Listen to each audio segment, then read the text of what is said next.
Muy buenas, bienvenidos, bienvenidas una vez más a mi canal de YouTube. Hoy os traigo otro unboxing, otro medidor, uno más de tantos que hay y que habrán, el RS40.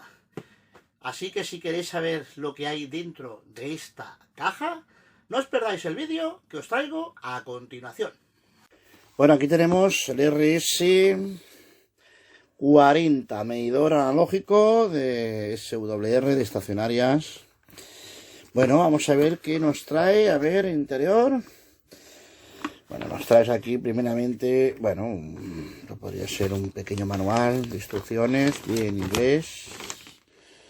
Sí. Y bueno, ya nos dice que el rango de frecuencias del SR40 va de 140 a 150, 430 a 450. Y el rango de potencia 1560-20.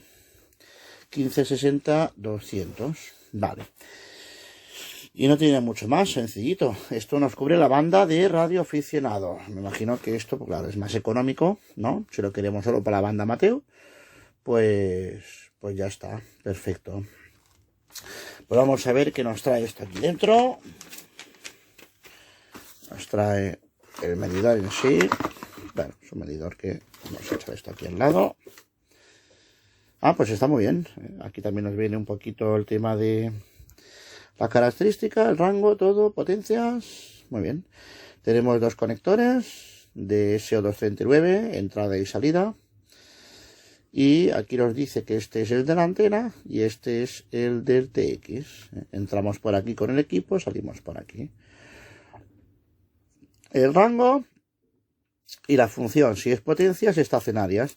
Esto, a mí, lo que estoy viendo, me gusta bastante porque no hay que calibrar. Acordaros esos medidores que había que apretar, calibrar, poner a infinito. Esto no hace falta calibración. Vale, pues ya veremos el próximo vídeo, a ver esto cómo funciona y cómo mide. Así que espero que os haya gustado. Como no, nos escuchamos. Nos vemos en el próximo vídeo. Chao.